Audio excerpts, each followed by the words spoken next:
সব প্ল্যান পরিকল্পনা তো বেশি বলা যায় না সামনে প্রকাশ্যে, তবে একটা কথা, দুটো প্রশ্ন রয়েছে, কেন অল্প জোর দিয়ে করলেন, আর দ্বিতীয় হচ্ছে পরে পরিকল্পনা। অবশ্যই আমি বলে রেখেছি, আমরা বলেছি আমরা আগামী দিনে ভিক্টোরিয়া হাউসের সামনেই প্রোগ্রাম করব। ভিক্টোরিয়া হাউস অভিষেক ব্যানার্জির পিসির পৈতৃক ভিটে নয়, কালীঘাটের ব্যানার্জি পরিবারদের পৈতৃক ভিটে নয়, মমতা ব্যানার্জির পৈতৃক সম্পত্তি নয়, ওটা জনগণের সম্পত্তি, দেশের সম্পত্তি। ওখানে ভিন্ন রাজনৈতিক দল প্রোগ্রাম করতে পারে, আমরা আগামী দিনে করব। ওরা তো প্রোগ্রাম করতে দিচ্ছিল না, কোর্টের মাধ্যমে আমরা তো প্রোগ্রাম করতে পেরেছি। আগামী দিনে প্রয়োজনে কোর্টের মাধ্যমে ভিক্টোরিয়া হাউসের সামনে প্রোগ্রাম করব।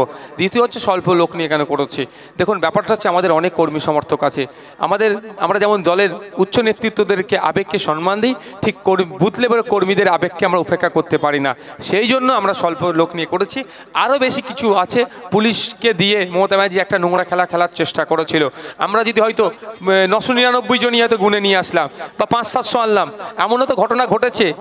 আমি 42 দিন জেলে গিয়ে অনেক জ্ঞান অর্জন করেছি, এই জন্যই বললাম ওই সময় মমতা ব্যানার্জির কিছু পুলিশের সাথে কথা বলেছিলাম আমরা, তারাও আমার সাথে গল্প করেছে যে অনেক সময় লোক হয় না প্রোগ্রামে, তাদেরকে সিভিল ড্রেসে ওখানে পাঠিয়ে দেয় ভিড় করানোর জন্য। যদি ওইটা আমার মাথায় ছিল, যদি আমাদের ভিড় করানোর জন্য হয়তো আমরা 500 লোক নিয়ে এসেছি, ওরা 700 পুলিশ ভরে দিয়ে এমনি অনেক ক্যামেরা লাগিয়েছিল, ওরা মানে যদি 700 ভরে দিয়ে 1200 দেখিয়ে আমাদের নামে আমরা কোর্টকে অবমাননা করছি, আবার কেস দিতে পারতো। কারণ সুতরাং ওদের ফাঁদে আমাদের পা দেওয়া যাবে না, সেজন্য আমরা কর্মীদের আবেগ এবং আরও কিছু বিষয় আছে, সবটা প্রকাশ করা যায় না, আরও কিছু হিডেন ব্যাপার ছিল, সেটাকে সামনে রেখে আমরা আমাদের মতো করে প্রোগ্রামটা করেছি। সময় কথা বলবে,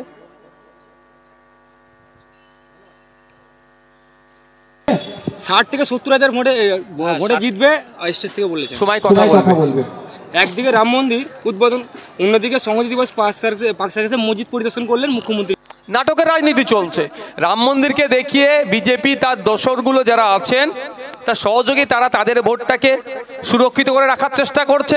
সংহতি মিছিলের নামে পাক সার্কাস মসজিদ প্রদক্ষিণ বা যেটা যা করছেন, যেখানে যা যাচ্ছেন, সবটা কি একটা সংখ্যা ভোট বেরিয়ে গেছে টেনে আনার চেষ্টা হচ্ছে। আমরা ভুলে যাচ্ছি না, সংহতি মিছিলের কথা বলছেন, সিএ এর সময় এই মাননীয় মুখ্যমন্ত্রী মহাশয়া কিভাবে সংখ্যালঘুদের ছেলে মেয়েদের নামে মিথ্যা কেস দিয়েছিল। আমরা ভুলে যাচ্ছি না, নূপুর শর্মাকে নিয়ে যখন প্রতিবাদ হচ্ছিল, কোথায় গিয়ে প্রতিবাদের কথা বলছিল। আমরা ভুলে যাচ্ছি না, আজকে উনি সংহতি মিছিলের কথা বলছেন, হরিচাঁদ ঠাকুর গুরুচাঁদ ঠাকুরদের নামকে নিয়ে কীভাবে ব্যঙ্গ করেছিল এই মাননীয়া, এর জবাব আগামী দিনে দেবো। যতই তিনি সংহতি মিছিলের নামে নাটক করুক না কেন, গতকাল দেখেছেন তো চেয়ার ফাঁকা ছিল, যেখানে দলের সেকেন্ড ইন কমান্ড বক্তব্য দিচ্ছে, সেখানকার চেয়ার ফাঁকা আছে, এখানে বুঝিয়ে দিচ্ছে বাংলার মানুষ তাদের দেখানো নাটকে ফাঁদে পা দেবে না বাংলার মানুষ।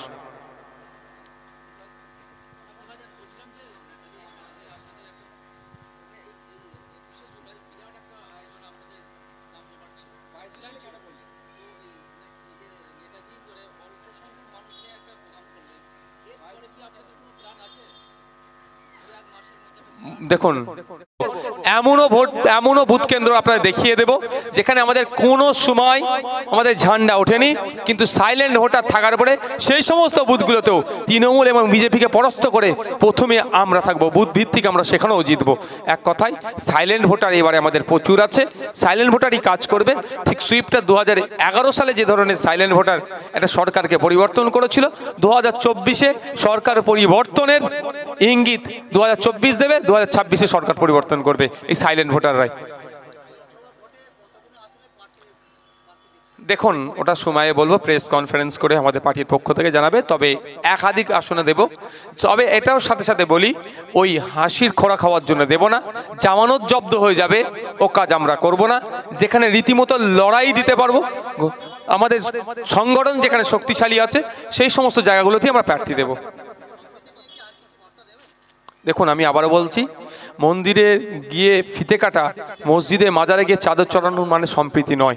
আমাদের দেখার দায়িত্ব আমি মনে করি সম্প্রীতি ওটাই, যেটা ভিন্ন ধর্মবর্ণের মানুষেরা যারা ধর্মের স্থানে যাচ্ছে, পূজা অর্চনা নামাজ রোজা যা যা করছে, তাতে না কোনোভাবে সমস্যাকে অপশক্তি করতে পারে, সেটাকে রক্ষার প্রথমই কাজ আমি মনে করি যারা মন্দির মসজিদে গিয়ে নামটা কি মাজারে গিয়ে চাদর চড়াচ্ছেন, তার থেকে বড় কাজ হচ্ছে এটাই যে এটাকে রক্ষা করা, এটাকেই আমি মনে করি সম্প্রীতি।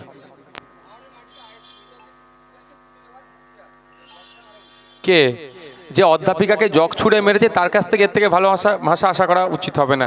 আর তাকে কে সাই দিচ্ছে, তার কথাকে কে এগ্রি করছে, ন্যাশনাল হিউম্যান রাইটস কমিশন ঘোষিত সার্টিফাইড যিনি নটোরিয়াস ক্রিমিনাল, সুতরাং তাদের কথা কম বললেই চলে। তবে আগামী দিনে আইনের মাধ্যমে কে কোথায় থাকবে, কে শ্রীঘরে থাকবে, কে বাইরে থাকবে কথা হবে। কেউ শালার ছেলেকে, কেউ শালির ছেলেকে, কেউ শ্বশুরবাড়ি আত্মীয়, কে হাড়োয়াতে কাকে কত চাকরি দিয়েছে, ফেক চাকরি, কে কারে মেয়েকে কোথায় চাকরি দিয়েছে, সে লিস্টও আমাদের তৈরি হচ্ছে, আগামী দিনে আইনের মাধ্যমে বুঝে নেওয়া হবে।